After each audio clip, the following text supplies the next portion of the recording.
Belgium continues to face the tough task of trying to stop young people being radicalised. How do you turn individuals away from the path? Euronews spoke to Rachid Madrine, a minister for the French community of Belgium. We started by asking him about the government of Charles Michel and specifically the new Flemish Alliance Party. What does he make of the strict asylum and immigration policies that are in place? Today, you must know that in Belgium, he says, this is the first time that we have in power a majority party that is a populist party, nationalist and far-right.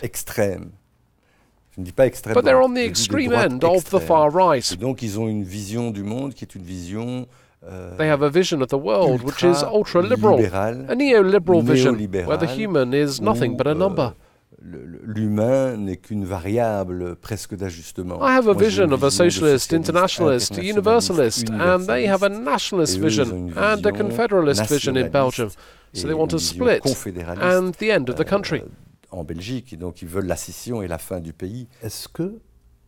Is it possible to de-radicalise an individual? In other words, is there an effective modus operandi to prevent the radicalisation of a young person?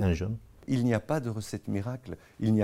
we have done here in French-speaking Belgium is to build models that work more on prevention, he says, on breaking the link with violence. That means, how do we turn someone away from a violent course or trajectory of delinquency? That's the approach we're working on. The NVA party in the federal government, for example, only works on security, which means putting soldiers on the streets, putting more and more police, etc., but not working on the root problem.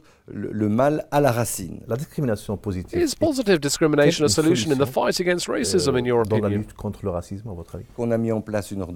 There are moves to encourage the engagement of people coming from neighbourhoods with the highest unemployment rates, he explains. I wanted to avoid ethnic quotas, so we have instead based it on geographic quotas that allow all job seekers who live in a given place, if the employment rate is greater than or equal to the regional average, to be primarily eligible in public employment. It